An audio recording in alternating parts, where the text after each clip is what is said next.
သူ့အဖေသူဝနာတာမရဲ့အဖေနဲ့အမေ father and mother ပေါ့ကွယ်သူ့ဖေဒုက္ကူလာနဲ့ပါဠိကသူဝနာတာမကိုထွက်ဖို့ဆိုဒုက္ကူလာနဲ့ပါဠိကလာချက်တော်ကိုလက်တော်နဲ့ရစ်လိုက်တာသူ့အဖေကသူ့အမေရဲ့ချက်ကိုလက်တော်နဲ့ရစ်လိုက်ပြီးတော့မှသူ့နာတာမကြီးထွက်လာတာဆိုတော့ဟဲလို့သူ့ဖေနဲ့သူ့မေရမ်းစွမ်းတာပဲလက်နဲ့ရစ်အောင်နဲ့နေဘိုက်ကြီးတယ်တော့လို့တဲစွမ်းတာလို့ဒါမျက်စောင်းလေးရင်ခက်ကလို့လက်နဲ့ရစ်အောင်မျက်စောင်းလေးထိုးရုံနဲ့နေလို့တကြားရည်စင်တောက်ရုံနဲ့နေလို့ဘိုက်ကြီးတဲ့ခက်ဟာလို့အရန်မြန်တယ်လူဖြစ်မြန်တယ်လို့ပြောတာဒီခက်ဆွမ်းတာလူနဲ့ပြရအောင်လေဒါမှမဟုတ်ရင်ပဲဒီနားကြလို့ကမူစကူဒူးတာကိုပဲနားကြလို့ကချက်တော်လက်တော်နဲ့ရစ်လိုက်တယ်လို့ပဲပြောလိုက်တာလားမသိဘူးပဲဒီခေတ်ကြတော့လည်းနည်းနည်းရည်စရာကြီးဖြစ်နေတာပေါ့နော်လှောင်တာတော့မဟုတ်ဘူးတက်တာဒါကြရင်လည်းကျမကလည်းငရဲအိုးတဲ့တွေကိုအရှင်လက်နဲ့သူတို့ပြောတာနဲ့ဒီငရဲအိုးတွေကိုပြောင်းနေဒီဒကမဘာသဘောနဲ့ပြောတယ်ဆိုတာကိုတော့ကြည့်ရတဲ့လူတွေသိမှာပါနော်တိုးတော်လည်းပဲတချို့လူတွေဖျားဟုတ်ကိုတန်တရားမဖြစ်အောင်လို့ဦးစင်းနည်းနည်းပြောပြပါမယ်အားလုံးမင်္ဂလာပါဒီနေ့တော့ဖာဒမာတင်အနေနဲ့အနေငယ်သုံးသပ်ဆရာရှိတယ်အဲ့ဒါကတော့ကျွန်တော်မြန်မာပြည်မှာဆိုတော့ခရစ်ယာန်ဘာသာရဲ့ဗုဒ္ဓဘာသာရဲ့တခြားဘာသာဝင်တွေရှိတယ်ပေါ့နော်ဒီနေ့ issue လေးကခရစ်ယာန်ဘက်ကနေပြီးတော့စလိုက်တဲ့မင်းများလိုက်တဲ့အရာပေါ့နော်မင်းများနာကမတော်တင်တယ်လို့ပေါ့နော်နည်းနည်းဝိဖန်တဲ့ပုံစံမင်းများတော့တဲ့အခါရှိတယ်အဲ့ဒါအရာကိုကျွန်တော်တို့ဗုဒ္ဓသာသနာဘက်ကဥစဉ်တပါနေပြီးတော့ပြန်လဲဖြည့်ရှင်းတာရှိတယ်ဆိုတော့ဒီအရာကဗုဒ္ဓသာသနာဘက်ကဥစဉ်ကနေပြီးပြန်လဲခြေပခွန်ရှိတယ်။ဘာကန်စောနဲ့သူတို့သာသနာရဲ့တုံတင်ချက်အတိုင်းပြန်လဲရှင်းပြတာဖြစ်တယ်ဆိုတော့တစ်ခုစလုံးကိုနားထောင်ကြမယ်အဲ့ဒီထဲမှာကျွန်တော်တို့ခရစ်ယာန်ဘာသာဘက်ကိုဒီဥစဉ်တပါနေပြီးတော့ပြန်မေးလိုက်တယ်မေးခွန်းနဲ့ပတ်သက်ပြီးတော့အနေငယ်လေးကျွန်တော်အနေပြီးတော့ဖြည့်စွမ်းမှာဖြစ်တယ်ဆိုတော့ဒါလေးတွေကအင်မတန်မှကျွန်တော်တို့နားထောင်တင်နေရဖြစ်တယ်တစ်ဖက်စလုံးမှာပညာရဆရာဖြစ်တယ်ဆိုတော့ဒါဝေဖန်ခြင်းနဲ့မဟုတ်ဘူးဆုတ်ချခြင်းနဲ့မဟုတ်ဘူးတို့တကောနားထောင်ကြည့်အောင်เนาะစရအောင်ခရိယန်တွေကိုအပြိုကနေမွေးတာမဖြစ်နိုင်ဘူးပြောကြပြီးဗုဒ္ဓဘာသာမှာတော့လိမ်မှုကိစ္စမရှိဘဲနဲ့ချက်ကိုလက်နဲ့တူးပြီးကလေးမွေးတာတော့ယုံကြတယ်နော်တဲ့ဖယားဟောဇတ်ပေါ့နော်သူဝနာတာမဇတ်လေတဲ့လားအဲ့ထဲမှာတော့အရင်ခေတ်ကတော့ဘယ်လိုများရေးခဲ့လဲမသိဘူးကိုကလောင်နာတော့လည်းမဟုတ်ဘူးပေါ့နော်ဒါပေမဲ့စိတ်ထဲမှာလည်းအဲ့လိုမျိုးရလဲကကြိလေးဖြစ်ပြီးတော့ဒီခေတ်နဲ့ကြတော့လည်းနည်းနည်းကွာဟနေတာမျိုးပေါ့နော်အဲ့ခေတ်ကပဲဒါရေးဆရာတွေကကိုညွန့်ပြီးတော့မယ်ဝင်ကားဘုတ်ဒီအလင်းကလေးနဲ့ရေးခဲ့တယ်လားပေါ့ထင်တာဘာလဲဆိုတော့လေသူ့အဖေသူဝနာတာမရဲ့အဖေနဲ့အမေ father and mother ပေါ့ကွယ်သူ့ဖေဒုက္ကူလာနဲ့ပါဠိကသူဝနာတာမကိုထွက်ဖို့ဆိုဒုက္ကူလာနဲ့ပါဠိကလာချက်တော်ကိုလက်တော်နဲ့ရစ်လိုက်တာသူ့အဖေကသူ့အမေရဲ့ချက်ကိုလက်တော်နဲ့ရစ်လိုက်ပြီးတော့မှသူ့နာတာမကြီးထွက်လာတာဆိုတော့ဟဲလို့သူ့ဖေနဲ့သူ့မေရမ်းစွမ်းတာပဲလက်နဲ့ရစ်အောင်နဲ့နေဘိုက်ကြီးတယ်တော့လို့တဲစွမ်းတာလို့ဒါမျက်စောင်းလေးရင်ခက်ကလို့လက်နဲ့ရစ်အောင်မျက်စောင်းလေးထိုးရုံနဲ့နေလို့တကြားရည်စင်တောက်ရုံနဲ့နေလို့ဘိုက်ကြီးတဲ့ခက်ဟာလို့အရန်မြန်တယ်လူဖြစ်မြန်တယ်လို့ပြောတာဒီခက်ဆွမ်းတာလူနဲ့ပြရအောင်လေဒါမှမဟုတ်ရင်ပဲဒီနားကြလို့ကမူစကူဒူးတာကိုပဲနားကြလို့ကချက်တော်လက်တော်နဲ့ရစ်လိုက်တယ်လို့ပဲပြောလိုက်တာလားမသိဘူးပဲဒီခေတ်ကြတော့လည်းနည်းနည်းရည်စရာကြီးဖြစ်နေတာပေါ့နော်လှောင်တာတော့မဟုတ်ဘူးတက်တာဒါကြရင်လည်းကျမကလည်းငရဲအိုးတဲ့တွေကိုအရှင်လက်နဲ့သူတို့ပြောတာနဲ့ဒီငရဲအိုးတွေကိုပြောင်းနေအမှကျမဆက်စင်းသားတယ်ဟဲ့လို့ချက်တော်ကိုလို့လက်တော်နဲ့ရစ်လိုက်တာလို့ဒီလိုဟိုနာယီလက်တန်လားနာယီပြောင်းမြန်နဲ့ရစ်တာလားဘယ်ရစ်လားညာရစ်လားဟုတ်ပြီလို့ရစ်တာတော့ဟုတ်သွားပြီလို့ရစ်တယ်ဆိုအင်းအပေါ်ကနေရစ်ပေးလိုက်တာလားဒါမှမဟုတ်အင်းလှန်ပြီးတော့များရစ်ပေးလိုက်တာဘယ်ချိန်မှရစ်တာလဲပေါ့အရောက်လေအရောက်စိတ်ဝင်စားတာတဲ့လားဟဲ့လို့ဒုက္ကူလာနဲ့ပါဠိကကိုလို့ဒုက္ကူလာတို့ပါဠိကကိုလို့ညမှာရစ်ပေးလိုက်တာလားဒါမှမဟုတ်နေခင်းကြောင်တောင်လေးကသူ့ရစ်ပေးလိုက်တာလားပေါ့နော်အဲ့ဒါစဉ်းစားစရာတဲ့လားအဲ့ဇက်ကွက်ကြီးတစ်ခုလုံးမှာလေအဲ့ဒီဟာစိတ်ဝင်စားစရာပေါ့ဖြစ်နေတာပေါ့စိတ်ထဲမှာဘဝင်မကြနဲ့ရည်စရာဖြစ်နေတယ်အခုနကျွန်တော်တို့ကြားတဲ့အရာလေးတွေကတော့ကျွန်တော်တို့ဒီခရစ်ယာန်ဘက်ကနေပြီးတော့เนาะဒီဗုဒ္ဓသာသနာရဲ့စာပေနဲ့ပတ်သက်ပြီးတော့အရေးအသားဟာတွေဖြစ်ဒါလေးကိုတော့ပြီးမှစဆူတာပေါ့ဒီဟာကသူ့ရဲ့မင်းများနဲ့ပုံစံကတော့တကယ်ကိုထောင်းတယ်လို့ပြောင်းတယ်လို့ဖြစ်တော့တာပေါ့ဒါကတော့ကောင်းတဲ့အရာတော့မဟုတ်ဘူးပေါ့เนาะဒါတိချင်နေဆိုရင်ကောင်းကောင်းမွန်မွန်မင်းများလို့လည်းရပါတယ်ဒါပေမဲ့သူမရဲ့မင်းခွန်းတဲ့ပုံစံကတော့ပြောင်းစရာထောင်းစရာကဲရတဲ့ပုံစံဖြစ်တာပေါ့เนาะ ရှင်းပြောရင်ကျွန်တော်ဖာရမာတင်အနေနဲ့တောင်မှဒီလိုမျိုးသူဝနာတာမရဲ့မွေးလာတဲ့အကြောင်းသူ့ရဲ့ဖေမေအကြောင်းဆိုတော့ကိုတောင်မှကြားဖူးတာမဟုတ်ဘူးအရန်ကိုပုဂ္ဂတာတနာရဲ့တွင်တင်ချက်သူတို့ရဲ့တမိုင်းစင်လာကိုလည်းအရန်မတိပါဆိုတော့အဲ့တော့တခုခုဆိုတော့ကိုအရန်မတိရင်တော့ပြောရင်တော့မှားတော့နိုင်ချေတယ်များတာပေါ့နော်ဒါပေမဲ့ဒီနေ့နားထောင်ပြီးတော့နော်ဒီကိုလည်းအများကြီးပညာယူတာပေါ့ဆိုတော့အဲ့လိုမျိုးခရိယန်ဖက်ကနေပြီးတော့မေခွန်းထုတ်လိုက်တဲ့ຢာပြောင်းထောင်တဲ့ပုံစံမေခွန်းနော်ကဲတဲ့ပုံစံနဲ့မေခွန်းပုံစံကတော့အားလုံးကြားတဲ့အတိုင်းဒါကိုကျွန်တော်ကြားရတယ်အဲ့ဒါကိုကျွန်တော်ဦးစင်ဖက်ကနေပြီးတော့ဗုဒ္ဓသာသနာဖက်ကဗုဒ္ဓဘာသာဖက်ကဦးစင်တပါကနေပြီးတော့ပြန်လဲဖြည့်ရှင်းမှာဖြစ်တယ်ပြန်လဲရှင်းပြမှာဖြစ်တယ်ဆိုဒါကသူလုတ်တဲ့တော့လုတ်တာဖြစ်တယ်နော်သူဘာသာတစ်ခုရဲ့အဆုံးအမတုံတင်ချက်တစ်ခုကိုလွှဲမှားဆိုနားမလဲတော့မင်းများလာလဲလို့ရှိရင်တော့တစ်ဖက်ကအခါကန်ရှင်ဖက်ကနေပြီးတော့ရှင်းပြဖို့ကဒါတာဝန်ရှိတာဖြစ်တယ်အဲကြောင့်ခုဗုဒ္ဓဦးစင်တပါရဲ့ဗုဒ္ဓသာသနာရဲ့ဦးစင်တပါရဲ့ပြန်လဲဖြည့်ချချက်ကိုကျွန်တော်တို့အတူတကွနားထောင်ကြည့်အောင်ဒီတက္ကမဘာသဘောနဲ့ပြောတယ်ဆိုတာကိုတော့ကြည့်ရတဲ့လူတွေသိမှာပါနော်တိုးတော်လည်းပဲတချို့လူတွေဖျားဟုတ်ကိုတန်တရားမဖြစ်အောင်လို့ဦးစင်နည်းနည်းပြောပြပါမယ်ပါရဇိကံအထကထာမှာကာမကိစ္စမပါဘဲနဲ့ကိုယ်ဝန်တည်နိုင်ခြင်း9မျိုးရှိတယ်လို့ဖော်ပြထားပါတယ်အဲ့ဒီ9မျိုးကဘာတွေလဲဆိုရင်1ယာဂစိတ်နဲ့ကိုယ်လက်နှီးနှောပွေ့ဖက်သဖြင့်တည်နိုင်ခြင်း2ယာဂစိတ်နဲ့ခန္ဓာကိုယ်ရှိအဝတ်ပစိုးတို့ကိုထိတွေ့ကင်တွယ်သဖြင့်တည်နိုင်ခြင်း3ယာဂစိတ်နဲ့တုတ်ရည်ကိုမြို့သိမ်းသဖြင့်တည်နိုင်ခြင်း4ယာဂစိတ်နဲ့ချက်ကိုသုံးသက်သဖြင့်တည်နိုင်ခြင်း5ယာဂစိတ်နဲ့တဆိမ့်ဆိမ့်ကြည်ခြင်းဖြင့်တည်နိုင်ခြင်း6ယာဂစိတ်နဲ့အနံ့ကိုရှုရှိုက်သဖြင့်တည်နိုင်ခြင်း9ယာဂစိတ်နဲ့အတန်ကိုနားထောင်သဖြင့်တည်နိုင်ခြင်းတို့ပဲဖြစ်ပါတယ်ဒါဟာကာမကိစ္စမပါဘဲနဲ့ကိုယ်ဝန်တည်နိုင်ခြင်း9မျိုးပဲဖြစ်ပါတယ်သို့တော့အဆိုပါကိုယ်ဝန်တည်နိုင်ကြောင်း9မျိုးဟာအလွန်ဖြစ်နိုင်ခဲ့တာကြောင့်တခါတရံမှဖြစ်တယ်လို့ဆိုပါတယ်အမြဲတမ်းမဖြစ်ပါဘူးเนาะအဆိုပါကိုယ်ဝန်တည်နိုင်ကြောင်း9မျိုးထဲမှာချက်ကိုသုံးသက်သဖြင့်တည်နိုင်ခြင်းဆိုတဲ့အချက်ပါတာကြောင့်ဖျားအလောင်းသောနာကာမဟာအဲ့ဒီအချက်နဲ့မွေးတာဖြစ်ပါတယ်ဒါကိုယုတ်တိရှိပါသလားလို့မေးရင်ယုတ်တိရှိပါတယ်လို့ပဲဖြေရမှာဖြစ်ပါတယ်ဘာကြောင့်လဲဆိုရင်ဗျိုင်းအောင်နဲ့ဗျိုင်းနှံတို့သည်မိုးချင်းတန်ကိုကြား၍ကိုယ်ဝန်ယူကြတယ်လို့ဆိုပါတယ်ဝါโอเคကျွန်တော်တော့တောင်းမှဒါအင်မတန်မှပညာရဆရာပေါ့နော်ကျွန်တော်တောင်းမှမကြားဘူးဒီအရာလေးတွေကိုကျွန်တော်တို့ခေတ်စကားမှာတော့စေပညာရနော်လူအမျိုးသမီးရဲ့တူရီရဲ့လူအမျိုးသားရဲ့တူရီပေါင်းဖက်ချင်းကြောင့်ဖြစ်လာတယ်ဆိုတဲ့ဟာနော်လေမယားလို့ပြုံမွန်ချင်းကြောင့်ဖြစ်လာတဲ့ကလေးဖြစ်လာခြင်းကကျွန်တော်တို့အားလုံးကတာမန်အဖြစ်နားလေကြတဲ့အရာပေါ့တိုးတိုညာလည်းပဲတခါတရံမှာခေတ်စကားအရာပေါ့ဒီတကယ်ပဲလေမယားလို့မနေပေမဲ့ကိုဝန်ရတော့တဲ့အခြေအနေမျိုးတွေကတော့ကြားဖူးတဲ့စေပညာရဘာလို့လဲဆိုရင်ကျွန်တော်တို့ဒါဒီစေပညာရပေါ့နော်တုံးရီရဘယ်လိုလဲဒုံရက်လာအသက်ရှင်နေဆိုတော့တုတ်ပိုးကောင်တွေကဒုံရက်လာအသက်ရှင်နေပေါ့နော်အဲ့အကြောင်းအဲ့ဒီမှာဂျန်တော့တဲ့အရာနဲ့မတော်တဆဒီအမျိုးသမီးရဲ့ခန္ဓာကိုယ်ရဲ့အဲ့လိုနဲ့တော့ထိစားမိလို့ရှိရင်ပေါ့နော်ဒါအမျိုးသမီးရဲ့အင်ကာနဲ့ဖြစ်အမျိုးသားနဲ့သူကင်တဲ့နေရာလေးတွေကဟာနဲ့အဲ့ဒီကင်ပြီးတဲ့အရာကိုအမျိုးသမီးကကင်ပြီးတော့နော်တဘောတော့သူ့ရဲ့ခန္ဓာကိုထိမိတော့တဲ့ချင်းမျိုးမှဖြစ်ဒီလိုမျိုးစင်ကဲဖြစ်စင်ပေါ့ဒါလေးတွေစေပညာရရှိဖူးတယ်လို့ကျွန်တော်ကြားဖူးတယ်ပေါ့နော်ဒါပေမဲ့ခုနဦးစင်ပြောပြလိုက်တော့9မျိုးတောင်နော်အမျိုးမျိုးမျက်စိနဲ့စိတ်ကြည့်ချင်းလေမရလို့မနေပြီမျက်စိနဲ့စိတ်ကြည့်ချင်းစားဖြစ်နော်အပိုက်ကိုထိချင်းဖြစ်တော့လည်းကောင်းဂျန်တဲ့အရာလေးတွေပေါ့နော်ဆိုတော့9မျိုးကိုအားလုံးပြန်ပြီးနားထောင်ကြည့်ပါဒါပညာရဆရာပါပဲဆိုတော့โอเคဒါ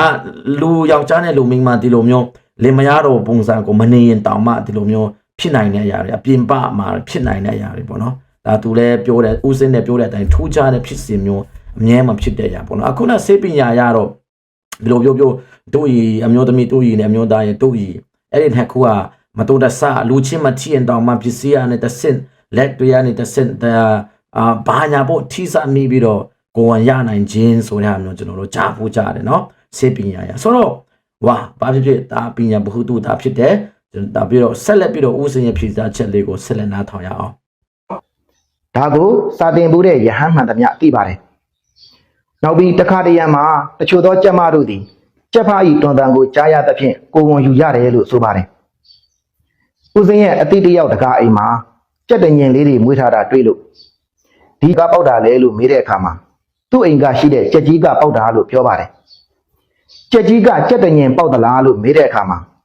သူ့အိမ်ရှိချောင်းတစ်ဖက်ကအိမ်ကကြက်တညင်ရဲ့တွန်တန်ကိုကြားလို့ဒီလိုကြက်သေးသေးလေးတွေပေါက်တာပါလို့ပြောပါတယ်ဒါဟာလက်တွေ့ပဲဖြစ်ပါတယ်ဗျိုင်းအောင်နဲ့ဗျိုင်းနှန်းတို့တောင်မှမိုးချင်းတန်ကြား၍ကိုဝန်ယူသေးရင်တခါတရံမှာတချို့သောကြက်မတို့တောင်မှကြက်ဖားဤတွန်တန်ကိုကြားရ၍ကိုဝန်ယူသေးရင်ချက်ကိုလက်နဲ့သုံးသက်တာကြောင့်တောနာတာမကိုမွေးတယ်ဆိုတဲ့အချက်ဟာယုတ်တိရှိပါတယ်နော်သို့တော်လည်းပဲတခါတရံမှဖြစ်တယ်ဆိုတာကိုတော့သိထားဖို့လိုပါတယ်နားလည်ကြပါစေနော် Okay ကျေးဇူးတင်တဲ့ဦးစင်အခုလိုပြန်လဲဖြေချပေးတဲ့အတွက်ပေါ့နော်ကျွန်တော်တို့ခရီးယန်တွေဖက်ကနေလဲတင်ယူစရာပေါ့ဆိုဒီနေရာမှာဦးစင်ပြောတော့တဲ့အထက်မှာတော့ကိုလည်းအရာတော့ပမာစကားမကြုံးတာတခုရပေါ့နော်ဗျိုင်းတွေနဲ့ပတ်သက်ပြီးတော့သူတို့ရဲ့မောချင်းတာကြားပြီးတော့ဗျိုင်းတွေကတရေတီးတယ်နော်ခလေးမွေးတယ်ဗတ်ဒီအကောင်ပေါက်တယ်ပေါ့လေပြီးတော့ဒီတခုဦးစင်တင်ပြတော့တဲ့ထဲမှာjet တွေနဲ့ပတ်သက်ပြီးတော့ပေါ့နော်jet ဖာကြီးရဲ့တုံတန်ကြောင့်ဒီဖက်မှာ jet မကြီးလဲခလေးရတော့တယ်ပေါ့နော်အကောင်လေးတွေပေါက်တယ်ပေါ့နော်စားတဲ့ဖြစ်တာထူးခြားတဲ့ဖြစ်စဉ်မျိုးလေးတွေပေါ့နော်ဦးစင်းရဲ့အတွက်အကြုံပေါ့နော်ထူးခြားတဲ့ဖြစ်စဉ်မျိုးလေးတွေရှိတယ်တော့ဦးစင်းပြောတော့တယ်ကျေးဇူးတင်တယ် yeah အေးပေါ့ထူးခြားတဲ့ဖြစ်စဉ်မျိုးတွေကတော့ကျွန်တော်တို့လူဦးနှောင်းနဲ့ညာမဖြီနိုင်တဲ့အရာလေးတွေကတော့ကျွန်တော်တို့မှာအများကြီးရှိနိုင်တာပေါ့တကယ်တော့အေးပေါ့တကယ်တချို့အရာတွေဆိုကျွန်တော်လူဦးနှောင်းနဲ့မဖြီနိုင်တဲ့အရာလေးတွေဖြစ်စဉ်မျိုးတွေရှိတယ်ပေါ့ကျွန်တော်တို့တွေမှာလည်းဥပမာဘာတွေပြောမလဲပေါ့နော်ဥပမာ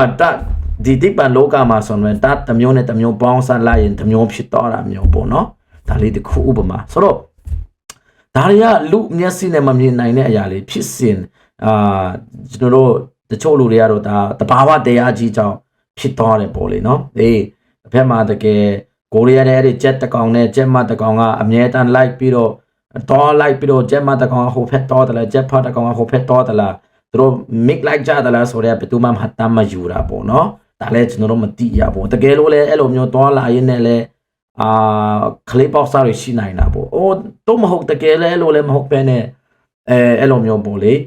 ဒီတခြားအဲ့လိုပြော jet တွန်တန်ကြားလို့ဖြ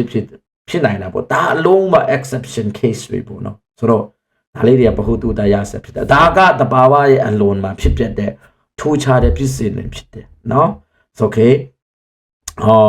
ကျွန်တော်တို့နားမလည်နိုင်တဲ့အရာတွေဘာတွေရှိမလဲတကယ်ကိုနားမလည်နိုင်တဲ့အရာလေးတွေဆိုတော့ okay တခါဆိုရင်ဘာလို့ရှိနိုင်မလဲမထင်ထားတဲ့အရာတွေအဲ့တော့ကျွန်တော်တို့ကဘာကြီးမှာထူးဆန်းတဲ့အရာတွေနဲ့ပတ်သက်တဲ့ဟာတွေနော်ကဘာကနစ်1နဲ့ဟာတွေလေ့လာကြည့်အားလုံးမဖြစ်နိုင်ဘူးဆိုတဲ့ဟာမျိုးဖြစ်တော့တဲ့ဟာတွေလည်းတကယ်ကိုလောကကြီးမှာရှိတာတော့ကျွန်တော်တို့ခရိယာနေဖက်ကလည်းငင်းတော့မရဘူးဒါလေးကတော့ကျွန်တော်တို့သိတော့ရမယ်ဒါပေမဲ့ဒီအရာလေးတွေကဘာကြောင့်ဖြစ်တယ်ဆိုတော့ကျွန်တော်အဆုံးမှာပြန်ပြီးတော့ဖြေရှင်းပေးမယ်နော် okay ကျွန်တော်ဦးစင်းကနေပြီးတော့ဆက်လက်ပြီးတော့အခုနပုဒ္ဒသာသနာကိုတောရောက်ပြီးမှဒီအထင်သေးအမြင်သေးတဲ့ပုံစံအမျိုးသမီးခရိယန်အမျိုးသမီးရဲ့ပြောကြချက်ကိုပြန်လဲဖြေရှင်းဖို့ဖြေရှင်းပြီးတော့အခုသူ့ဖက်ကနေပြီးတော့ကျွန်တော်ခရိယန်တွေဖက်ကိုပြန်လှည့်လာတဲ့မိခွန်လေးကိုကျွန်တော်ဆက်ပြီးမှနားထောင်ရအောင်နော်ခရိယန်တွေကိုအပြိုကနေမွေးတာမဖြစ်နိုင်ဘူးပြောကြပြီးဗုဒ္ဓဘာသာမှာတော့လိမ်မှုကိစ္စမရှိဘဲနဲ့ချက်ကိုလက်နဲ့တူပြီးကလေးမွေးတာတော့ယုံကြတယ်နော်တဲ့ဒီမှန်ကသူဝနတာမဇတ်တော်ကိုရှောင်ပြောင်ပြီးပြောဆိုထားတဲ့အတွက်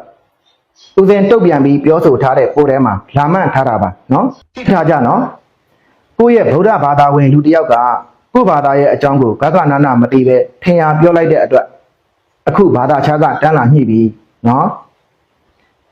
သူဝနတာမဇတ်တော်မှာတန်ဝါဒမပြူပဲနဲ့ချက်ကိုလက်နဲ့ရစ်လို့သူဝနတာမလေးကိုမွေးတယ်ဆိုတာကချက်ကိုလက်နဲ့ရစ်ပေးတဲ့လူလည်းရှိတယ်ချက်ကိုလက်နဲ့ရစ်တဲ့အကြောင်းတရားလေးရှိတယ်နောက်ပြီးသူဝနတာမမှာဒုက္ခလနဲ့ပါရိကာဆိုတဲ့မိဘနှစ်ပါးလေးရှိတယ်နော်ကဲတက္ကတော်တို့ကိုးကွယ်တဲ့ခရစ်တော်ယေရှုရဲ့မိခင်မေတော်မာရီကိုကြည့်လိုက်ပါမေတော်မာရီဟာတန်ဝါတာလည်းမပြုတ်ချက်ကိုလက်နဲ့လည်းမရစ်ဖဲနဲ့အပြိုစင်ကနေပြီးတော့ခရစ်တော်ယေရှုကိုမွေးတယ်ဆိုပြီးလက်ခံယုံကြည်ကြတယ်ခရစ်တော်ရဲ့မိခင်မေတော်မာရီရဲ့ဖြစ်စဉ်နဲ့ သဝနာတာမဇတ်တော်ရဲ့ဖြစ်စဉ်တစ်ခုရှင်းကြည့်လိုက်ပါဘယ်ဟာကပို့ပြီးတော့အဓိပ္ပာယ်ရှိမယ်ထင်လဲအတွေးခေါ်ရှိတဲ့သူအသိဉာဏ်ရှိတဲ့လူဆိုရင်သဝနာတာမဇတ်တော်ကအဓိပ္ပာယ်ရှိတယ်ဆိုတာကိုလက်ခံကြလိမ့်မယ်နော်အခုနေများအပြိုစင်မိန်းကလေးတယောက်ကလင်ကောင်မပေါ်ပဲကလေးမွေးကြည့်ပါနော်လင်ကောင်မပေါ်ပဲကလေးမွေးတဲ့အတွက်ကြောင့်မိမမြက်ဖြစ်တယ်ဆိုပြီးဘယ်သူကမှလက်ခံယုံကြည်မှာမဟုတ်ဘူးအားလုံးကကဲ့ရဲ့အပြစ်တင်ကြလိမ့်မယ်နော်အဲ့ဒီတော့ပြောချင်တာကဒကာတော်တို့ခရိယန်တွေရဲ့ဝါဒကအကြောင်းမဲ့ဝါဒဗုဒ္ဓဘာသာရဲ့ဝါဒကအကြောင်းကျိုးဆက်ဆက်တဲ့ဝါဒအကြောင်းကျိုးဆက်ဆက်တဲ့ဝါဒတဲကိုဒကာတော်တို့ရဲ့အကြောင်းမဲ့ဝါဒလာထည့်ပြီးတော့တမ်းမညိနဲ့မရဘူးเนาะဦးစင်အဲ့ဒါပဲပြောချင်တယ်ကျေးဇူးတင်တဲ့ဦးစင်ရဲ့အများကြီးကျေးဇူးတင်တဲ့ကျွန်တော်လည်းခရီးယန်တယောက်ပေါ့နော်ခရီးယန်ကက်သလစ်ဖုန်တော်ကြီးတပါပေါ့လေဆိုတော့ဒီလိုမျိုးမေးခွန်းပြန်မေးတာလဲအမတာမပြန်မေးတင်တော့မေးတယ်မေးခွန်းဖြစ်ပါတယ်ကျေးဇူးအများကြီးတင်ပါတယ်ဟိုဘက်ကနေပြီးအမျိုးသမီးဘက်ကနေပြီးတော့အဲ့လိုမျိုးထောင်ပြောင်တဲ့ပုံစံနဲ့ဦးစင်တို့ရဲ့စာပေเนาะဒီဘာသာရေးစာပေတွေကိုမေးမြန်းမိတာလဲကျွန်တော်တို့လည်းအများကြီးတောင်းပန်ပါတယ်ဆိုတော့ဒီနေရာမှာအခုနဦးစင်ပြောသွားတဲ့အထက်မှာကျွန်တော်ဦးစင်တို့ရဲ့ဗုဒ္ဓသာသနာကယုတ်တိရှိတဲ့ဘာသာပေါ့နော်အကြောင်းရှိတဲ့ဘာသာပေါ့ကျွန်တော်တို့ခရိယန်ဘက်ကနေအကြောင်းမဲ့ဘာသာပုံစံပေါ့နော်ယုတ်တိမရှိတဲ့ဘာသာပုံစံပြောသွားတဲ့အထက်မှာအနေငယ်လေးကျွန်တော်ဒီပြန်ပြီးတော့ဦးစင်တို့ဘက်ကိုလည်းဒီမေရိုမာရီယာနေပြောတခင်ဆူအပြိုစင်ကညာမာရီယာနေတခင်ဆူမွေးဖွားတဲ့အခန်းကဏ္ဍလေးကိုအနေငယ်ပြောပြချင်တယ်ဆိုအဲ့ဒီမှာတိုင်ခင်မှာခုနဦးစင်ကအတုံးပြလာလေဒီချက်ကိုရစ်ပြီးတော့ဆိုတဲ့ဟာပေါ့နော်ကျွန်တော်တို့အေးပေါ့လေမရတော့အေးပေါ့ဒါတော့ကျွန်တော်အမြင်ပေါ့နော်ဒါတော့ဦးစင်တို့လည်းဘောတိမှာပေါ့ကျွန်တော်ခေတ်စကားနဲ့တွေးကြည့်မယ်ဆိုတော့ခုနပြောတယ်လို့ဒီလူစကားနဲ့ပြောမယ်ဆိုရင်တော့ပေါ့နော်လင်းမရဖြစ်တဲ့အတွက်ကြောင့်အဖေနဲ့အမေတို့ကဒီလိုမျိုးပေါ့သူတို့တွေကဒီဖယားဘယ်လိုပြောမလဲလူအရာပေါ့နော်သူတို့မှာအမျိုးသမီးရဲ့အရာအမျိုးသားရဲ့အရာသူတို့မှာလင်စစ်ဆိုတာရှိကြတယ်လေဒါတွေကအနီးနားမှာရှိတော့သူတို့နိုးထမှာပဲခိစကားနဲ့ပေါ့နော်နိုးထမယ်โอเคအကြောင်းတယောက်နဲ့တယောက်ကပွိုက်ဖက်မယ်ချီလက်ဘိုက်ရင်းမယ်ပါညာပေါ့လေအမျိုးသားလည်းအမိသူမင်းမရဲ့ဘိုက်တွေကိုဂိုင်းတွေးမယ်တစ်ဖက်မှာလည်းကျွန်တော်တို့သူတို့လူဖြစ်တဲ့အတွက်ကြောင့်သူတို့ရဲ့အမျိုးသားနဲ့အမျိုးသမီးပိုင်ဆိုင်တဲ့အရာလေးတွေသူတို့ဂိုင်းတစ်လက်ပြန်တော့လဲဂိုင်းနိုင်တယ်တော့ဂိုင်းတစ်လက်အဲ့လိုလေဂိုင်းတစ်လက်နဲ့သူတို့အမျိုးသမီးဘိုက်ကိုပြန်ဂိုင်းလိုက်ဟောလို့ထိတွေးမှုပေါ့နော်ထိတွေးမှုဖြစ်တယ်ဒါပေမဲ့တကယ်လင်းမရလို့နေတဲ့ပုံစံမျိုးတော့တကယ်မနေပြီမဲလည်းပဲသူတို့ရဲ့ခန္ဓာကိုယ်ကနေရှိတဲ့ဒီအမျိုးသမီးအရာပိုင်တဲ့အရာနဲ့အမျိုးသားအရာပိုင်တဲ့ဟာလေးတွေမှာသူတို့မအားလုံးစေပညာရအားလုံးသိတဲ့အတိုင်းနော်အမျိုးသမီးရဲ့အရည်တွေအမျိုးသားရဲ့အရည်တွေဘာညာပေါ့ဒါလေးတွေကချိဆက်လာမှာလက်ကလေးတွေနဲ့သူတို့ဟာနဲ့သူတို့လည်းကိုင်တွေးရင်ကိုင်တွေးမယ်ဒါတော့အထင်ပေါ့လေစောကားလို့ချစ်မဟုတ်ဘူးသူတဘောတရားကိုမင်းပြောပြကြည့်တာကိုင်တွေးမယ်တယောက်နဲ့တယောက်သူတို့ဟာနဲ့သူတို့လည်းကိုင်တွေးပြီးတော့အမျိုးသမီးတယောက်နဲ့တယောက်ကိုလည်းပြန်ကိုင်လိုက်ဖြစ်ပေါ့နော်အဲ့လိုမျိုးကိုင်တွေးမှုဒီဦးစင်တို့ရဲ့စာထဲမှာတော့အဲ့လိုကိုင်လုံးမတောင်မကိုင်မှုဆိုတာတော့ရှိမရှိလို့ကျွန်တော်လည်းမသိဘူးเนาะအဲ့လိုသူတို့ရဲ့ဟာတွေကင်လိုက်ကိုင်တလဲသူတို့လည်းပြပြန်ကိုင်တလဲနဲ့ဆိုရင်အဲ့ဒီမှာကအမျိုးသမီးရဲ့အရည်ထဲအမျိုးသားအရည်ထဲသူ့ပိုးလေးတွေ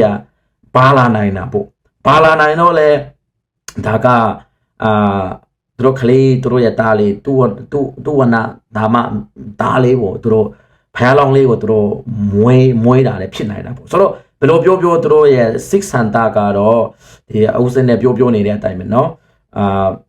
ဒီတန်ဟာစိတ်ပေါ့ဟောစိတ်ပေါ့เนาะအဲ့ဒါကတော့ဘာအောင်ပတ်တဲ့မှုကတော့ကျွန်တော်တို့တွေ့ရတာပေါ့ဒါတော့အထင်ပေါ်သုံးသပ်ကြည့်တာပေါ့အဲ့ဒီဖြစ်စဉ်တစ်ခုကိုသုံးသပ်ကြည့်တာပေါ့အဲ့လိုနေနေတဲ့သူတို့ကလေးမွေးတာဖြစ်နိုင်တယ်ဒါပေမဲ့တကယ်လေးမရလို့ဟိုတယောက်နဲ့တယောက်ဟိုထည့်ပြီးတော့နေတာမျိုးကတော့မရှိတော်ညာလည်းပဲသူအဲ့လိုနဲ့ကလေးမွေးဖွားလာလည်းဖြစ်နိုင်ချေရှိတယ်ဒါတော့ဦးစင်တို့ပဲပေါ်တည်မယ်တကယ်တော့လုံးဝသူတို့ပစ္စည်းတွေပေါ့နော်သူတို့အမျိုးသားပိုင်တဲ့ဟာအမျိုးသမီးပိုင်တဲ့ဟာလုံးဝသူတို့မထီဘူးအဲ့ဒါလည်းလုံးဝမထီဘူးဆိုရင်တော့ဒါလည်းတကန်တာပေါ့ဦးစင်တို့ရဲ့ယုံကြည်ချက်တစ်ခုတကယ်တော့အဲ့ဒါထိကြလိုက်သူတို့လက်တွေပြန်ထိလိုက်ပြန်ကင်လိုက်ဘိုက်ကိုပြန်ထိလိုက်အဲ့ဆိုဟိုမှာတူပိုးလေးတွေကလက်မှာပါလာပြီးတော့လက်ပါတော့ဟောနာတင်နာကင်တွေမှုချင်းအဖြစ်သူတို့ဒါလေးတူပိုးလေးတွေကအမျိုးသမီးဖက်ကလည်းပြန်ကင်တဲ့အချိန်မှာအမျိုးသမီးရဲ့အင်္ဂါထဲကိုမတူတဆတ်တကောင်နော်တတ်ပေါများစွာရှိတယ်လေနော်အဲ့ဒီထဲမှာတကောင်လေးဝန်တောင်းမှဒါကလေးရနိုင်တယ်ဆိုတော့ဒါတော့ဦးစင်တို့ရဲ့ စာပေဖြစ်တဲ့အတွက်ကြောင့်ဒါကိုကတော့တုံးတက်ပေးကြည့်တဲ့ဒါပေမဲ့တကယ်တော့လုံးဝဒီလိုမျိုးလဲမဟုတ်ပါဘူးဒီတိုင်းပိုက်ကလေးထီယုံနဲ့ခလေးရတော့တာပါဆိုရင်ဒါကျွန်တော်တို့အခုနဦးစင်ပြောသလိုလုံးဝ exception လုံးဝဖြစ်ခဲတယ်ဆိုတဲ့အရာเนาะဖြစ်ခဲတယ်ဆိုတဲ့အရာကိုကျွန်တော်တို့တုံးတက်လို့ရမယ်အခုနပြောတဲ့အကြောင်း9ခုစလုံးကိုတော့မှကျွန်တော် Nessie the 66လေးနဲ့ကြည်ယုံနေဆိုတဲ့ဟာတောင်မှတကယ်ကိုတို့ခန္ဓာကိုယ်တွေအဲ့လိုမျိုးထိတွေ့မှုလက်တွေပါတွေနဲ့ထိတွေ့မှုပါမပါလာတော့ဘယ်သူမှမသိဘူးเนาะဒါပေမဲ့ဦးစင်တို့ရဲ့စာပေအတိုင်းကျန်းကန်အတိုင်းเนาะတို့ဘိုက်ကိုရစ်ပြီးတော့ဘိုက်ကိုเนาะချက်ကိုထိပြီးတော့အဲ့လိုဘိုက်ကလေးလေးမွေးလာတယ်ဆိုတော့ဒါတပေါ်ဒါယုတ်တိရှိတယ်ပေါ့ဦးစင်ပြောတယ်လို့ဒါယုတ်တိရှိတယ်ပေါ့เนาะဒါဘာဖြစ်ဖြစ်လူယောက်ျားနဲ့လူမလူမင်းမဒီလိုလေးထိတွေ့ကြတယ်ဆိုပါဆိုအနည်းဆုံးတော့ဘိုက်တော့ထိကြတယ်ပေါ့เนาะဒါပေမဲ့ခရီးယန်တွေဖက်ကိုပြန်မေးလာတဲ့အပေါ်မှာတော့အခုနဒီပိုင်းမှာတော့ယုံကြည်ခြင်းတွေအားလုံးကမတူတဲ့အတွက်ကြောင့်ကျွန်တော်ခရီးယန်တွေဖက်ကနေတော့ဘာပြောမလဲဆိုရင်အခုနဦးစင်ပြောတဲ့ဒီထူးခြားတဲ့ဖြစ်စဉ်မျိုးเนาะအမြဲတမ်းမဟုတ်ပဲနဲ့ထူးခြားတဲ့ဖြစ်စဉ်မျိုးရှိတယ်ဆိုတာကကျွန်တော်တို့ခရီးယန်ရဲ့တမန်ကျမ်းစာမှာကိုယ်ထိုက်ကကျွန်တော်တို့ယုံကြည်တဲ့အရာဖြစ်တဲ့ဘာကြောင့်လဲဆိုတော့ဒီကျွန်တော်တို့ဗုဒ္ဓသာသနာနဲ့ကျွန်တော်ခရစ်ယာန်ဘာသာရဲ့ယုံကြည်ချက်ကအယံကိုခွာခြားတာတခုကကျွန်တော်တို့ကဖန်ဆင်းရှင်ဖယားရှိတယ်ဆိုတာကိုယုံကြည်တဲ့ပုဂ္ဂိုလ်တွေဖြစ်တယ်ဥစဉ်တို့ကကြတော့အဲ့ဒီဘိုင်းကိုမယုံဘူးပေါ့နော်ဒါမယုံကြည်တဲ့အပိုင်းတွေဆိုတော့ကျွန်တော်တို့ခရစ်ယာန်တွေဖက်ကလည်းအဲ့ဒါကျွန်တော်တို့ရဲ့ယုံကြည်ချက်အတိုင်းပေါ့ဖြစ်တဲ့အတွက်ကြောင့်အရာအားလုံးကတော့ဖြစ်သွားနိုင်တယ်ဖြစ်သွားတယ်အဲ့ဒီတဘာဝအတိုင်းအခုနဥစဉ်ပြောသွားတဲ့အရာတွေကိုကျွန်တော်တို့လက်ခံတယ်နော်အဲ့တဘာဝအတိုင်းဖြစ်လုံးဝမထင်ထားရလောက်အောင်နော်လုံးဝကိုထင်မထားရလောက်အောင်ကိုဖြစ်ပြတ်တော့တဲ့ထူးခြားတဲ့လူဦးနှောင်းနဲ့နားမလည်နိုင်တဲ့အရာတွေကဖြစ်သွားနိုင်တယ်အဲ့ဒါကိုဟိုက်ကကျွန်တော်တို့ခရစ်ယာန်ရဲ့ယုံကြည်ချက်မှာဒါဘုရားသခင်ရဲ့လှုပ်ဆောင်ချက်လို့ကျွန်တော်တို့ကယုံကြည်တယ်နော်ဘုရားသခင်ကကျွန်တော်တို့လူညာနဲ့မမြင်နိုင်တဲ့အရာတွေလူအာယုံအဖြစ်မတိနိုင်တဲ့အရာတွေကိုတော့မှဖြစ်တော့အောင်လုပ်တဲ့ဘုရားလို့ကျွန်တော်တို့ကဖန်ဆင်းရှင်ဘုရားလို့ကျွန်တော်တို့ကယုံကြည်ထားတယ်အဲဒါကြောင့်ထူးခြားတဲ့ဖြစ်စဉ်မျိုးဖြစ်သွားရတဲ့ဒါဘုရားသခင်ရဲ့လှုပ်ဆောင်ချက်လောကကြီးမှာကျွန်တော်မြင်သာနိုင်တဲ့အရာအထိကိုလည်းအရာအလုံးကလည်းဘုရားရဲ့လှုပ်ဆောင်ချက်တကယ်တော့မမြင်နိုင်တဲ့အရာထူးခြားတဲ့ဖြစ်စဉ်မျိုးအရာကလည်းကျွန်တော်တို့ရဲ့ဒီခရစ်ယာန်ရဲ့ဒီထူးခြားတဲ့ဘုရားရဲ့ဖြစ်စဉ်တစ်ခုပေါ့နော်ဥပမာကျွန်တော်တို့ယောဟန်ကျမ်းစာယောဟန်အခန်းကြီး1မှာတခင်ယေရှုကရေကိုနော်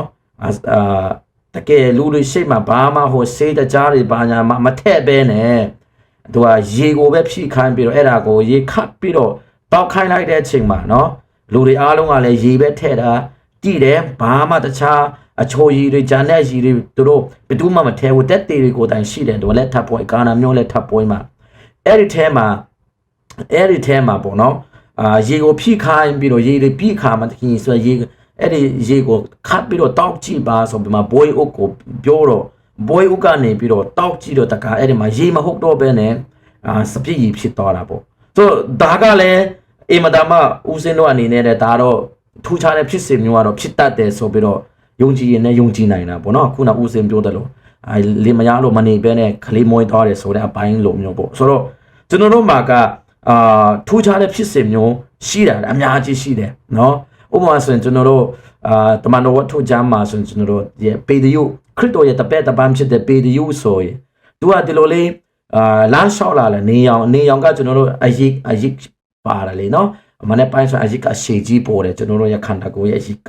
အဲ့တော့ပါတဲ့အခါကျတော့အဲ့ဒီနေယိရဲ့ပေတရုရဲ့အယိကိုကထိတဲ့လူနာကိုကပြန်ပြီးတော့ဂျမ်းမာတော့လေလို့ကျွန်တော်တို့ကလည်းတမန်ကျမ်းစာမှာရှိတယ်အဲ့ဒါဆင့်ခဲ့တဲ့ဖြစ်စဉ်တစ်ခုပေါ့နော်ပြီးတော့ဥမာတမန်တိကျမ်းစာမှာပဲဒီတမန်တော်ဝတ္ထုမှာပဲဥမာဘိုးလူရဲ့လက်ကင်ပေါ်ဝါလေးပေါ့လေအဲ့ဒီလက်ကင်ပေါ်ဝါလေးနဲ့လူနာကိုထိတော့တာနဲ့ကိုကလူနာကပြန်ပြီးမှနိုးထလာတယ်ဆိုတဲ့ဖြစ်စဉ်နဲ့ကျွန်တော်တို့မှရှိတယ်တမန်ကျမ်းစာထဲမှာအဲ့လိုပဲတမဟောင်းကာလမှာဆိုရင်တော့မောစေရဲ့လန်တန်တွေကမွေဖြစ်လာတယ်တခြားအီဂျစ်လူမျိုးတွေရဲ့လန်တန်တွေကလည်းမွေဖြစ်လာပြီမောစေရဲ့လန်တန်ကသူတို့ကိုမွေဖြစ်လာတဲ့ပြီးတော့အနိုင်ရတယ်ဆိုတဲ့ကျွန်တော်တို့မှလည်းဒါရှိတယ်ပြီးတော့ပင်လယ်နီကိုမောစေနေပြီးတော့သူ့ရဲ့လန်တန်နဲ့ရိုက်တာနဲ့ပင်လယ်ကြီးကနှစ်ချမ်းကိုွေးတော့တယ်ဆိုတဲ့အရာတွေလည်းကျွန်တော်တို့မှရှိတယ်ဒါလူစကားနဲ့ဖယားရှိခြင်းမရှိခြင်းကိုကျွန်တော်တို့မပြောသေးပဲနဲ့တောင်မှဒါကလောကမှာလူတွေနားမလည်နိုင်တော့အောင် ဖြစ်စဉ်တွေထူးခြားတဲ့ဖြစ်စဉ်မျိုးတွေရှိတယ်ဆိုတာလေကျွန်တော်တို့ခရိယန်တွေရဲ့တမန်ကျမ်းစာမှာလည်းရှိတယ်ဥပမာကျွန်တော်တို့ရဲ့တမန်ကျမ်းစာမှာဆိုသူတို့ကက်သလစ်တွေကင်တဲ့တမန်ကျမ်းစာမှာဆိုတော့ငါရဲ့တဲချင်နဲ့လူတယောက်ရဲ့မျက်လုံးကိုပြန်ထိတာနဲ့ပေါ့နော်ဒါတိုးပြီးဝတ်ထုကြမှာနော်အဲ့ဒီမှာသူ့ရဲ့ဒီမျက်စိကပြန်မြင်သွားတာမျိုးကိုတော့မှကျွန်တော်တို့ကတိရတာပေါ့ငါကြီးကိုချောင်းမှာဖမ်းပြီးတော့အဲ့ဒီရဲ့အတဲတွေနဲ့ပေါ့နော်အဲ့ဒါကိုပြီးတော့အဲ့ဒီမှာဒါမီးရှို့တဲ့အခါကျတော့ဒီမီးခိုးnot ထွက်လာပြီးတော့အဲ့ဒီမှာအဲ့ဒီအနက်ကကြောင့်ဒီနာဆိုးတွေလည်းမလာနိုင်ဘူးဆိုတဲ့အရာတော့မှကျွန်တော်တို့ရဲ့တမန်ကျမ်းစာမှာရှိတယ်အဲ့ဒါကိုထိုက်ကကျွန်တော်တို့ဒီခရိယန်တွေမှာတော့မှတချို့တွေကအဲ့ဒါကတန်တာကြီးပါညာပေါ့ဒါပေမဲ့ကျွန်တော်တို့ခရိယန်တွေထဲမှာတော့မှဒီကက်သလစ်ခရိယန်တွေအနေနဲ့ဆိုဒါလေးတွေအားလုံးဖြစ်တဲ့အရာတိုင်းကဖယားသခင်ကခွန်ပြူတဲ့အတိုင်းအတာနော်ဖယားသခင်ကဒီတက်မဲ့အရာလေးတွေဘာမှမဟုတ်တဲ့လူအမြင်နဲ့ဘာမှမဟုတ်တဲ့အရာလေးတွေကိုဖယားသခင်ကအတုံးပြလိုက်ရင်အဲ့ဒီအရာတွေပုံမှာလဲဖယားသခင်ကအလုတ်လုတ်သွားပြီဆိုရင်ဒါလေးတွေကထူးခြားတဲ့အရာတွေဖြစ်သွားတယ်ဆိုတာကိုကျွန်တော်တို့ကယုံကြည်လက်ခံတယ်ဆိုတော့အကြောင်းဦးစင်းအခုမေးလိုက်တဲ့အထက်မှာမေရိုမာရီယာအပြိုကညာရဲ့ဘိုက်ထဲမှာတခင်ယေရှုတတိလာတည်တယ်ဆိုတဲ့အရာကကျွန်တော်တို့မှလည်းဦးစင်းပြောတာဖြစ်နိုင်တယ်။ဘာကြောင့်ဖြစ်နိုင်လဲဆိုရင်တော့ဘာကြောင့်ဖြစ်နိုင်လဲဆိုရင်ကျွန်တော်တို့ရဲ့အခုနအရာအလုံးကိုဖန်ဆင်းတယ်ဆိုတဲ့ကျွန်တော်တို့ရဲ့ဖန်ဆင်းရှင်ဖယားသခင်ကနေပြီးတော့နော်ဝိညာဉ်တော်ဖယားကိုစေထောက်ပြီးတော့နော်ဒီတကိုးလိုအားဖြစ်တာဒီအစေတလုံးပိုင်ရှင်ပေါ့နော်ကျွန်တော်တို့ခရိယန်တွေအနေနဲ့ယုံကြည်တဲ့ဖယားရှင်ကနေပြီးတော့ဒီလိုကိုဝန်တည်ရမယ်ဆိုရင်တည်တာပါပဲအခုတော့ဦးစင်ပြောတော့တယ်မျက်စိလေးနဲ့တစ်စိတ်စိတ်ကြည့်ုံနဲ့တောင်မှခလေးမွှေးနိုင်တယ်ပိုက်ကြီးနိုင်တယ်ဆိုတော့ဟာမျိုးစိတ်ထူးခြားတဲ့ဖြစ်စဉ်မျိုးဖြစ်နိုင်တော့ကျွန်တော်တို့မှာတော့အရာအလုံးကိုဖန်ဆင်းတဲ့ကျွန်တော်တို့ရဲ့ဖယားရှင်ကနေဒီမေရိုမာရီယာကတားယောက်ျားလေးတတိဒီပါစေနော်ဝိညာဉ်တော်ရဲ့ဝိညာဉ်တော်ရဲ့တကိုးတော်ကြောင့်ဒီနေရာမှာမေရိုမာရီယာဝိညာဉ်တော်ရဲ့မိန်းမတော်ကျွန်တော်တို့လည်းမပြောပါဘူးအဲ့လိုမျိုးလည်းမရှိပါဘူးအဲ့လိုမျိုးကျွန်တော်တို့မှာခမည်းတော်တားတော်တန်ရှင်းတဲ့ဝိညာဉ်တော်နော်ပုဂ္ဂိုလ်တော်မှာဖယားတဲ့ဆုဆိုပြီးတော့ကျွန်တော်ယုံကြည်တာဖြစ်တဲ့ဆိုတော့ခမည်းတော်ကနေပြီးမှစေထောက်လိုက်တဲ့ဝိညာဉ်တော်ကနေပြီးတော့အလုတ်ချင်းကြောင့်မေရိုမာရီယာပေါ့နော်မေရိုမာရီယာကတကိုးဝိညာဉ်တော်ရဲ့တကိုးတော်အားကြောင့်အမြင့်ဆုံးသောဖယားသခင်ရဲ့ဘုန်းတကိုးတော်ကြောင့်ဝိညာဉ်တော်ရဲ့တကိုးတော်ကြောင့်ဒီလိုပါကြည့်သွားတာပေါ့ဒါသူတို့ရဲ့ဖန်ဆင်းရှင်ကျွန်တော်ခရိယန်တွေရပေါ့နော်ကျွန်တော်ခရိယန်တွေရဲ့အိမ်မတမယုံကြည်တဲ့ဖန်ဆင်းရှင်ဖယားရဲ့နှုတ်တော်အားဖြစ်တဲ့ဖြစ်စေခြင်းနဲ့အရာမျိုးဖြစ်တဲ့အတွက်ကြောင့်ဒါမေရိုမာရီယာတခြားယောက်ျားနဲ့လုံးဝမပတ်သက်ပေမဲ့ဒီလိုမျိုး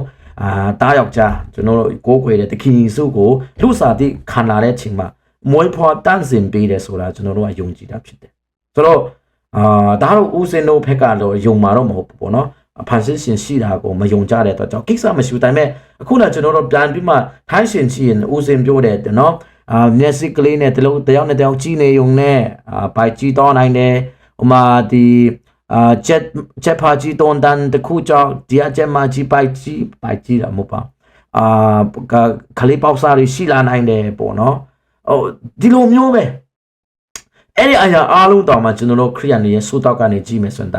ကျွန်တော်တို့ဖန်ဆင်းတဲ့ဖယားရှင်ရဲ့တရိษံလေးတွေအားလုံးအကုန်လုံးကဖယားရဲ့လက်ထဲမှာရှိတာဖယားကဖန်ဆင်းတာဆိုတော့အဲ့ဒီဖန်ဆင်းစဉ်ကခွန်ပြူလိုက်တဲ့အရာအားလုံးသူ့ရဲ့တကိုးတော်ဟာဖြစ်ဒီလိုမျိုးထူးခြားတဲ့အရာတွေအားလုံးအခုနဦးစင်ပြောတော့တဲ့အရာတွေလည်းဖြစ်နိုင်တယ်အခုနပြောတယ်လို့တယောက်နဲ့တယောက်ကြီးနေုံနဲ့ခလေးမွေးခဲန်တောင်မှပိုက်ကြီးခဲန်တောင်မှဒါကလည်းကျွန်တော်တို့ခရိယန်တွေအနေနဲ့ဆိုရင်ဖယားသခင်ကအလိုရှိရင်ဒါဖြစ်နိုင်တဲ့အရာဖြစ်တယ်ဟုတ်တယ်တဘာဝအဖြစ်ကတော့လင်းနဲ့မယားအတူတူနေမှပဲခလေးရဖို့ဟာဒါတဘာဝလမ်းစဉ်တစ်ခုနံပါတ်1 level ဖြစ်တယ်ဒါပေမဲ့ဒီကနေတော့မှထပ်ဆင့်ပြီးတော့ဖယားသခင်ကအလိုရှိလို့ရှိရင်ဒီလိုကြည့်နေုံနဲ့တောင်မှပိုက်ကြည့်နိုင်တာပေါ့နော်အခုပိုက်ကလေးတော့ထီုံနဲ့တောင်မှပိုက်ကြည့်နိုင်တာပေါ့ဒီလိုမျိုးပေါ့အများကြီးကျွန်တော်တို့တမဟောင်းကာလမှာဆိုတော့မှအသက်90 100လောက်เนาะနီးနေပြီးသားဖြစ်တဲ့အာဗြဟံနဲ့သူ့ရဲ့မိန်းမဆာရာသူတို့ကလူတွေးသားနဲ့တာပြောမယ်ဆိုရင်တွေးတွေဆုံးပြီးတော့ဘာမှကိုခလေးမွေးနိုင်မဲလို့လူတွေမဟုတ်တော့ပါဘူးဒါပေမဲ့ဖယားသခင်ကတားယောက်ျားလေးကိုသူတို့မွေးလာမယ်တော့ဂတိပေးတဲ့အချိန်မှာပေးချင်တဲ့အချိန်မှာသူတို့လည်းခလေးမွေးတာပါပဲဆိုတော့အဲ့ဒါကိုအခုခေတ်မှာကျွန်တော်လူအားလုံးကနေပြ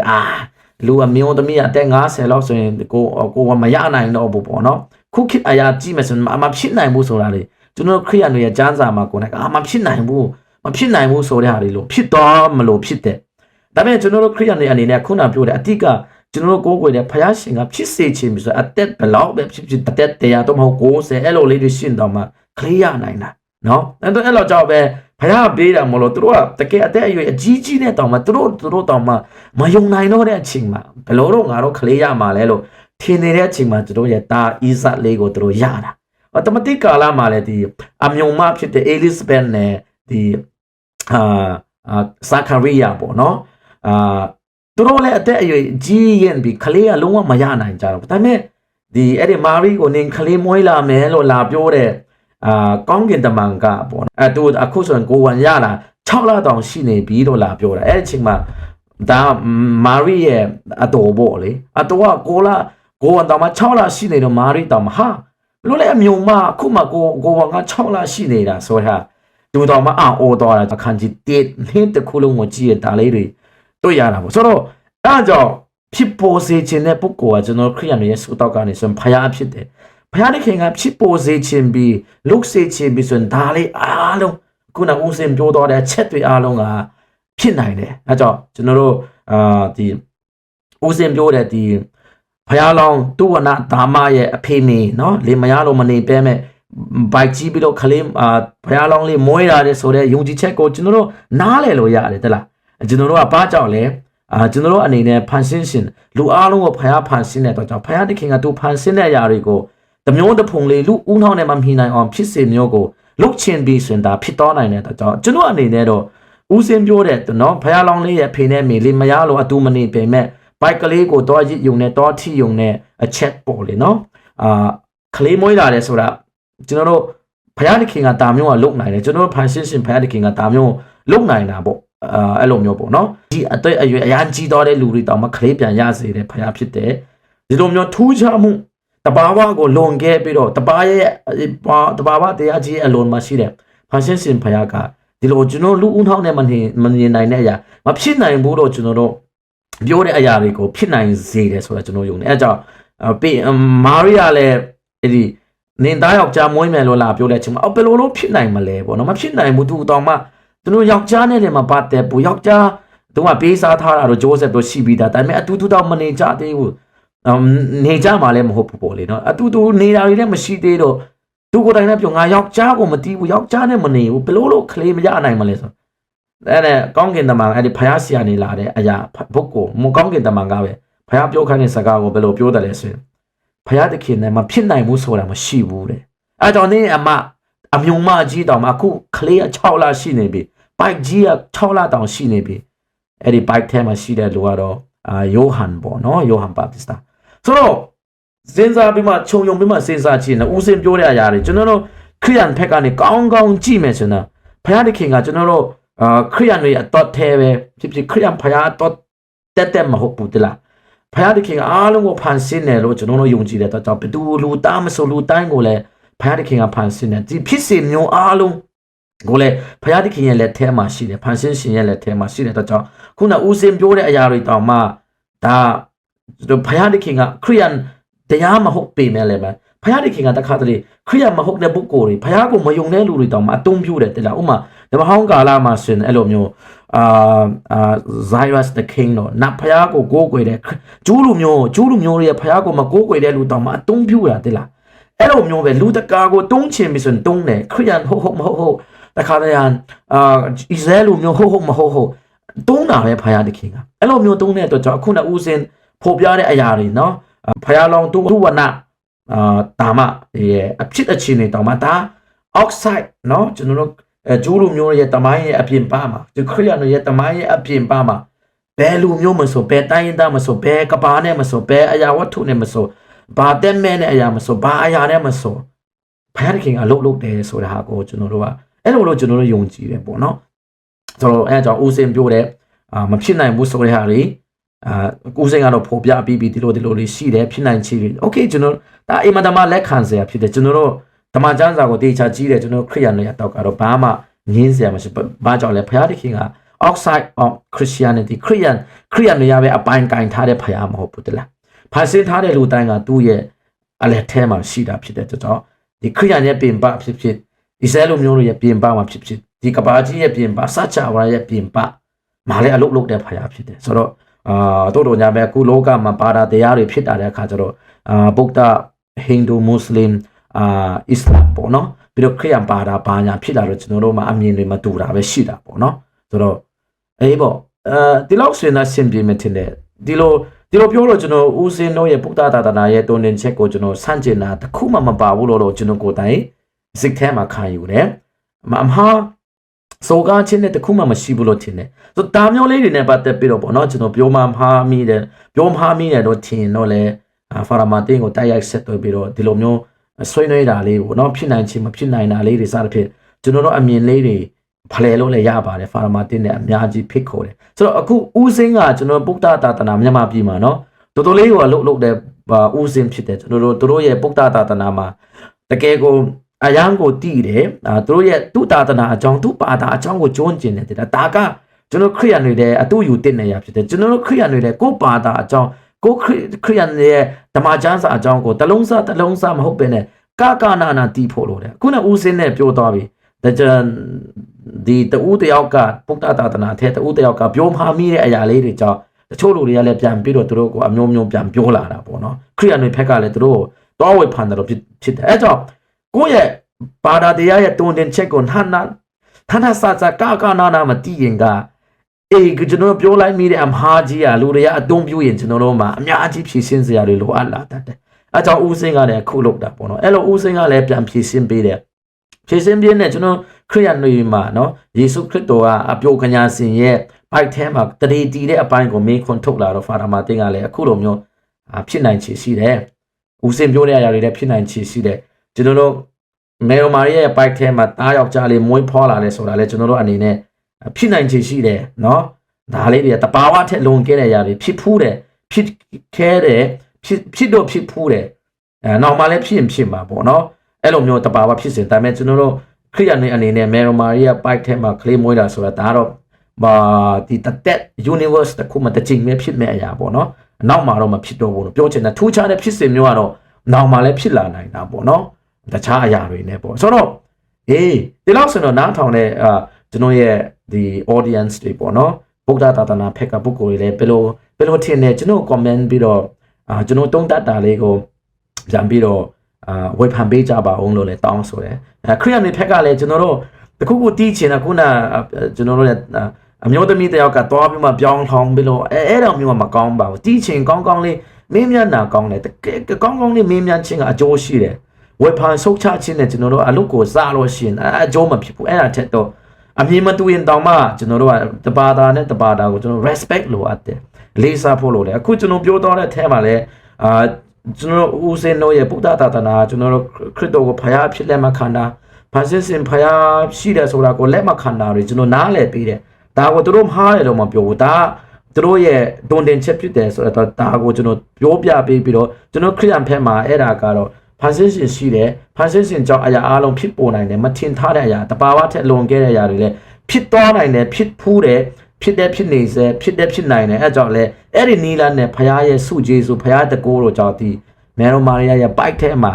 ဘယ်မေရိုမာရီယာဘယ်ယောက်ျားနဲ့မှမပူပေါင်းပဲနဲ့မနေပဲနဲ့ဘိုက်ထဲမှာတခင်စုကိုဝန်စားတဲတာလေဖြစ်တယ်ဆိုတဲ့ဟာပေါ့နော်တဘာဝအတရားအရာကြီးကျွန်တော်တို့ကတော့ဖယားတခင်ရဲ့တကိုးတော်ကြောင့်ဖြစ်တယ်ဆိုရလေကိုပြောပြပေးခြင်းဖြစ်ပါတယ်နားထောင်တဲ့ရောက်စီတိုင်းဖယားတခင်ကောင်းချီးပေးပါစေဒီဗီဒီယိုလေးကိုပြန်လုပ်ပေးတဲ့ဦးစင်းကိုလည်းအများကြီးကျေးဇူးတင်တယ်နောက်မှာအခွင့်အခါကြုံလို့ရှိရင်ကျွန်တော်တို့ afterlife เนาะဒီပြီးရင်ကျွန်တော်ခရိယန်တို့ရဲ့ဝိညာဉ်ရေးရာရဲ့ဗုဒ္ဓသာသနာရဲ့ဒီပြီးရင်ဘယ်လိုတွာလာတယ်အဲ့ဒါလေးလည်းကျွန်တော်ဆွေးနွေးဖို့လည်းအင်မတန်မှဆန္ဒရှိပါလေ reach out လို့လည်းဆက်သွယ်လာလို့လည်းရပါတယ်အားလုံးကိုလေးစားလက်ပါဦးစင်းလည်းတင်းရဲ့သာသနာအတွက်အများကြီးအကျိုးပြုနိုင်ပါစေလို့ကျွန်တော်ဒီဆန္ဒပြုပေးလိုက်ပါတယ်ကျေးဇူးတင်ပါတယ်